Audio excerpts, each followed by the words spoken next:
Delta மாவட்டத்தில் உரம் தட்டுப்பாடு காரணமாக விவசாயிகள் வேதனையடைந்துள்ளனர். இது தொடர்பான கூடுதல் விவரங்களை வழங்க களத்திலிருந்து நமது செய்தியாளர் அருண்குமார் இணைந்திருக்கிறார். அருண்குமார், கூடுதல் தகவல்கள் என்ன? இது தொடர்பான விவரங்களை பதிவு பண்ணலாம்.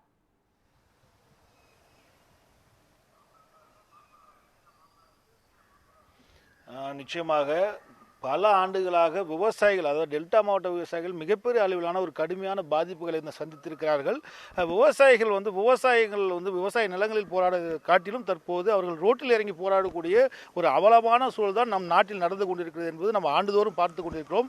இந்த மாதிரி ஒரு சூழலில் தற்போது சம்பா சாகுபடிக்கு தயாராகி கொண்டிருக்கக்கூடிய சூழலில் காவிரியில் கடந்து தண்ணீரானது போய் கொண்டிருக்கிறது. தற்போது அந்த தண்ணீரானது வீணாக செல்கிறதா இல்லை கடைமுறை சென்றடைகிறதா என்று பல கேள்விகளை நாம் முன்வைத்தோம். அதற்கு ஒரு அதிர்ச்சிகரமான ஒரு தகவலைத்தான் விவசாயிகள் சொல்லக்கூடிய சூழலாக இருக்கிறது. ஏனென்றால் திருச்சி மாவட்டத்தில் மட்டும் 2 லட்சம் ஏக்கர் சாகுபடியானது தற்போது செய்வதற்கான விவசாயிகள் தயாராக இருக்கிறார்கள். இதற்கான இடுபொருட்கள், இதற்கான பயிர்கள் அனைத்தும் தயாராக இருக்கிறதா என்று ஒரு கேள்வி முன்வைத்தோம். அதற்கு ஒரு அதிர்ச்சிகரமான தகவலைத்தான் தற்போது விவசாயிகள் சொல்லிக் கொண்டிருக்கிறார்கள். மேலும் சில தகவலை அவர்களும் கேட்கலாம். சார் வணக்கம். நான் சொல்லும்போது பல விஷயங்கள் சொன்னீங்க. அதில் முக்கியமாக அந்த இடுபொருட்கள், அது இல்லாமல் பார்த்தீங்கன்னா பயிர் காப்பீடு, இது மாதிரி பல விஷயங்கள் சொன்னீங்க. வேலை என்ன பிரச்சனைகள் இருக்குது? உரத்தட்டுப்பாடு என்ன பிரச்சனை? வழக்கத்தை விட இந்த ஆண்டு மேட்டூர் அணையில் தண்ணீர் போதிய அளவு இருந்ததனால் ஜூன் 12ஆம் தேதி தண்ணீர் திறக்கப்பட்டு டெல்டா மாவட்டங்களுக்கு விடப்பட்டிருக்கிறது. அதே போல் எந்த ஆண்டும் இல்லாத அளவுக்கு 4 முறை மேட்டூர் அணை நிரம்பி தண்ணீர் வந்து கொண்டு இருக்கின்றது. இந்த சூழலில் எங்களுக்கு என்ன பிரச்சனைன்னு சொன்னாக்க, இப்போ தண்ணீர் கிடைக்கிது. இப்போ மழை காலமாக தென்மேற்கு பருவமழை பெஞ்சு வடகிழக்கு பருவமழை ஆரம்பித்து தண்ணீர் ஓரளவு கிடைக்குது. இது கடைசி வரைக்கும் எங்களுக்கு கடமடை வரை செல்லுமா என்கிறது தான் எங்களுக்கு கேள்விக்குறியாக இருக்குது. பல பகுதியில் இன்றைக்கி நல்ல முறையில் தூர்வாரி இருந்தாலும் கடைமடை பகுதிகளில் அந்த தண்ணி சேர்ந்து போய் சேரக்கூடிய அளவில் இன்னும் வாய்க்கால்கள் தூர்வாரப்படவில்லை. சி டைப்பு டி டைப்புன்னு சொல்லக்கூடிய அந்த பாசனம் செல்லக்கூடிய சிறு குறு வாய்க்கால்களும் இன்னும் தூர்வாரப்படாமல் இருக்கிறது. அதையெல்லாம் 100 நாள் பணியாளர் கொண்டாவது எங்களுக்கு தூர்வாரி கடமடை வரைக்கும் செல்லணுங்கிறது எங்களுடைய பதில். அது அரசு நடவடிக்கை எடுக்க வேண்டும். அதே போல் இப்போ குறுவை சாகுபடி செஞ்சு சம்பா சாகுபடி துவங்கியுள்ள சூழ்நிலையில் எங்களுக்கு உரம் என்பது பெரும் பிரச்சனையாக இருக்குது. ஏன்னா இப்போ எல்லாம் சொசைட்டியில் கடன் வாங்கினவங்களுக்கு சொசைட்டியில் உரம் கொடுத்துட்றாங்க. அவங்களுக்கும் தேவையான உரம் கொடுக்கும் சொசைட்டியில் கிடைக்கிறது இல்லை. பெரும்பாலான விவசாயிகள் தனியார் கடையை நம்பி தான் இருக்கிறோம். இப்போ திருச்சி மாவட்டத்தை பொறுத்தவரையும் ஏறத்தாழ 500க்கு மேற்பட்ட தனியார் உரக்கடைங்க இருக்குது. அங்கே போய் நாங்கள் உரம் கேட்டோம்னு சொன்னோம்னாக்க, ஒரு யூரியா கேட்டாலோ அல்லது டிஏபி கேட்டாலோ அவங்க சொல்கிறதெல்லாம் முதல்ல உங்கள் ஆதார் கார்டை கொண்டா, இதில் கைரேகை வை, ஒரு சில பேருக்கு கைரேகை கூட பதியாது, ஆனால் கைரேகை வை, இதெல்லாம் பதிஞ்சாதான் உங்களுக்கு உரம்னு சொல்கிறாங்க. இதை நாங்கள் செய்து முடிப்பதற்கு ஏறத்தாழ 15லேருந்து 20 நிமிஷம் ஆகுது. அது எங்களுக்கு காலதாமதமாகுது. அது ஒரு நிர்பந்தமான வேலையாக இருக்குது. அதே போல் உரம் வாங்கும் பொழுது நானோ உரம்னு சொல்லக்கூடிய இந்த திரவ உரத்தை கொடுக்குறாங்க. அது எங்களுக்கு தேவையில்லாத இருக்குது. மத்திய அரசு கார்ப்பரேட் கம்பெனியால் தயாரிக்கப்படுகிற அந்த உரத்தை விவசாயிகள் தலையில் கட்ட வேண்டும் என்பதற்காக வேண்டிய உர நிறுவனங்களுக்கு அந்த உரத்தை கொடுத்து விற்க சொல்லி கட்டாயப்படுத்துகிறாங்க. அந்த உர நிறுவனங்கள் இங்கே வியாபாரத்தை கொடுக்கறதுனால அவங்க எங்கள் தலையில் கட்டுறாங்க. அப்போ எங்களுக்கும் அந்த கடைக்காரர்களுக்கும் கடுமையான பிரச்சனை உருவாது. சில நேரத்தில் கைகலப்பாக கூட ஆயிடுது. இப்போ இதெல்லாம் தவிர்க்கணும். எனவே விவசாயிகள் என்ன உரம் கேட்குறாங்களோ அந்த உரத்தை கொடுப்பதற்கு தயாராக இருக்க வேண்டும். இந்த மாதிரி திரவ உரங்களை வாங்கணும் கட்டாயப்படுத்தக்கூடாது. இதையெல்லாம் அரசு செய்ய வேண்டுமென்று நாங்கள் கேட்டுக்கொள்கிறோம். சார் வணக்கம். நீங்களும் பல விஷயங்களை சொன்னீங்க. அப்படின்னு நீங்கள் அந்த கடையில் வாங்கிட்டு இருந்தீங்க, பார்த்தேன். என்ன உங்களுக்கும் அவருக்கு என்ன வாக்குவாதம் ஏற்பட்டுச்சு? அந்த கடைக்காரருக்கு உங்களுக்கு என்ன பிரச்சனை? நாங்கள் ஒரு உரம் கேட்டோம்னா இந்த கடைக்காரங்க இந்த மாதிரி இடுபொருள் கொடுத்து வாங்கினாதான் உரம் தருவேன் அப்படின்னு சொல்கிறாங்க. எங்களுக்கு இது தேவையில்லைங்க. எங்கள் பயிற்றுக்கு என்ன தேவையோ அதை தான் நாங்கள் உரமாக போட முடியும். நீங்கள் கொடுக்குற இடுபொருளை நாங்கள் போட முடியாது. இதனால் நாங்கள் நஷ்டப்படுறோம். இதனால எங்களுடைய பணம் விரயமாகுது. 1000 ரூபாய்க்கு நாங்கள் உரம் எடுக்கணுமா, நீங்கள் 3000 ரூபாய்க்கு இடுபொருள் வாங்கினா நாங்கள் எப்படி விவசாயம் பண்ண முடியும்? இதை எனக்கும் அந்த உர கம்பெனிக்காரங்களுக்கும் ஒரே சண்டையாகுது. கைரேகை வைங்கிறான். 20 பேர் சேர்ந்தாப்புல நிற்கிறான். 20 பேரும் கைரேகையை வச்சு அதுக்கப்புறம் அவன் பில்லை போட்டு கடன் வாங்கினா, கடன் கொடுக்க முடியாது, நான் கைரேகை வச்சா உடனே நான் பணம் ஏற்றி ஆகணும் அப்படின்னு கடன் அந்த உடக்கடங்களாம் யாரும் தரமாட்டேங்கிறாங்க. எல்லாம் கேஷ்னாக்க விவசாயம் என்ன பண்ண முடியும்?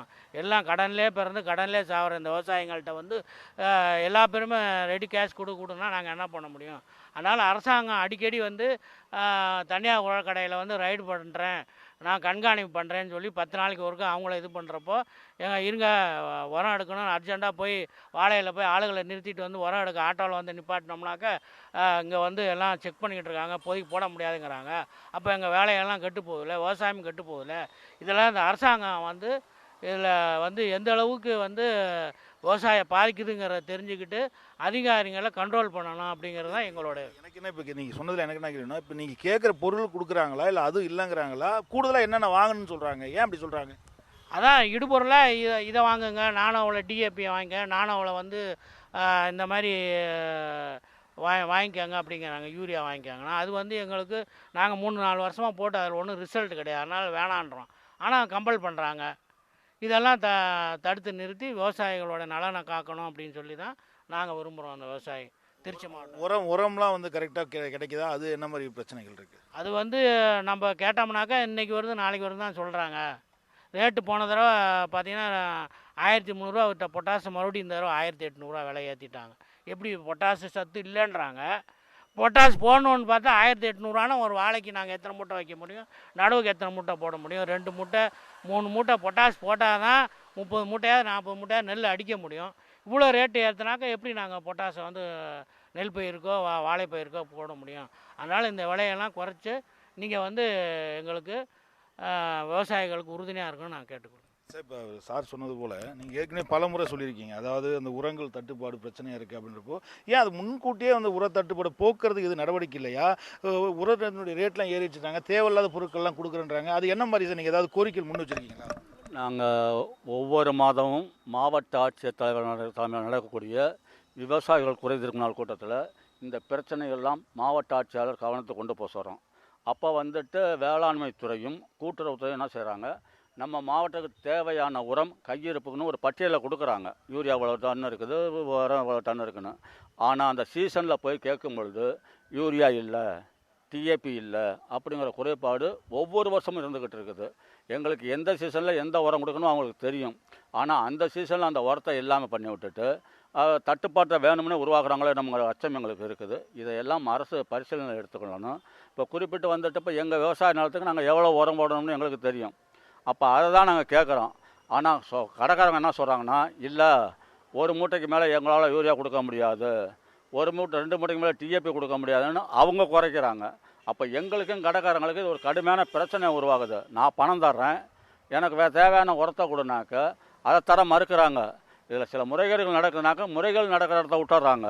ஆனால் விவசாயம் நடக்கிற பகுதியில் நியாயமாக நடக்கிற இடத்துல கூட இந்த மாதிரி அவங்க நெருக்கடி கொடுங்க. மாதத்துக்கு 2-3 தடவை வந்துட்டு ரைடுன்னு வச்சுக்கிட்டு விவசாயி போய் அவர் சொல்லும் போல் வண்டியை வச்சுக்கிட்டு உரத்துக்காக நின்றுட்டு இருப்பான்.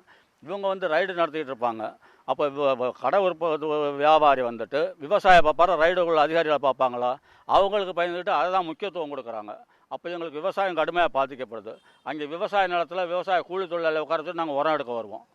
அப்போ வந்துட்டு காலத்துக்கு போகலைனாக்கா அங்கே நாங்கள் சம்பளமும் கொடுக்கணும், இங்கேயும் வந்து உரத்துக்கு பாதும் பார்க்கணும். அதனால் எங்களுக்கு பெரிய சிக்கல் சிரமங்களாம் இருக்குது. அரசு வந்து விவசாயிகள் நிலைமை புரிஞ்சுக்கிட்டு அவங்களோட கலந்து ஆலோசனை கூட ஒரு கூட்டம் நடத்த நாங்கள் வெளிப்படையாக பேச தயார். அதை நடத்தி விவசாயிகளுக்கு காலத்தில் தாமதமின்றி உரம் கிடைக்கிறதுக்கு இந்த அரசாங்கம் நடவடிக்கை எடுக்கணும்னு நான் கேட்டுக்கிறோம். டிமாண்ட் ஏற்படுறதுக்கான காரணம் என்ன சார்? அப்படி டிமாண்ட் ஏற்பட்டுச்சுன்னா அதனுடைய ரேட்டை ஏற்றலாங்கிறதுக்காக இருக்குமா, இல்லை அந்த மாதிரி ஏதாவது கூடுதல் விலை கொடுத்து வாங்குறதுக்கு வாய்ப்பு இருக்கா? இல்லை, அது டிமாண்டுங்கிறதுக்கு வாய்ப்பே இல்லைங்க சார். ஏன்னா கொடுக்குறாங்க, ஆனால் வந்துட்டு அதை காலத்தில் கொடுக்க மாட்டேங்கிறாங்க. 2 வந்துட்டு இந்த நானோ உரத்தை கொடுத்து இது கட்டாயப்படுத்துறதுனால இங்கே விவசாயிகள் வாங்காதனால வியாபாரிகளும் அந்த இதை உரத்தை வாங்குறதுக்கு யோசனை பண்ணுறாங்க. ஏன்னா இதை கொடுத்தா தான் இதை கொடுக்கணுங்க யோசனை பண்ணுறாங்க. அதனால் அந்த மாதிரி கட்டாயமெல்லாம் படுத்தாமல் விவசாயிகளுக்கு தேவையான உரம் அவங்களுக்கு தெரியும். இந்த வருஷம் அந்த திருச்சி மாவட்டத்தில் 2 லட்சம் சம்பா சாப்பிட்டு சாப்பிட்றதுனாக்கா இந்த மாவட்டத்துக்கு எவ்வளோ உரம் தேவைப்படும், எவ்வளோ விதை தேவைப்படுங்கிறத வேளாண்மை துறைக்கும் தெரியும், கூட்டுறவு துறைக்கும் தெரியும். அதற்கானதை முன்னாடியே இது பண்ணி வச்சுக்க வேண்டியதானே. அவங்க ஒதுக்கும்போது தனியாருக்கு தன் சதவீதம் ஒதுக்கிடுறாங்க. அதை ஒதுக்கிட்டு அவங்களே ஒரு இது விடட்டும், இந்த கடையில் இவ்வளோ ஸ்டாக் இருக்குது அப்படின்னு ஒரு தாராளமாக ஒரு வெளிப்பொழி விடட்டும், நாங்கள் விவசாயிகள் பார்த்து வாங்கிக்கிறோம். அதை செய்யணும். அதை இல்லாமல் அவங்களுக்கு ஒரு நெருக்கடி கொடுத்து அதன் மூலம் விவசாயிகளுக்கு ஒரு நெருக்கடி வந்து எங்களுக்கு விவசாயமே பாழ்பட்டு கொண்டு இருப்பதை இந்த அரசாங்கம் கவனத்தில் எடுத்துக்கணும். அதாவது நீங்கள் முழுமையாக கேட்டிருப்பீங்க. அதாவது விவசாயம் என்பது இந்த காலத்தில் வந்து மிகப்பெரிய ஒரு சவாலான விஷயமாக இருக்கிறது. அந்த மாதிரி ஒரு சூழலில் இந்த உரத்தட்டுப்பாடு என்பது இவங்களுக்கு அத்தியாவசியமாக இருக்கக்கூடிய உரங்களை கிடைக்காதனால மிகப்பெரிய அளவிலான விவசாயம் பாதிப்பதாகத்தான் அவர் தெரிவிக்கிறார்கள். ஆயிஷா. தகவல்களுக்கு நன்றி.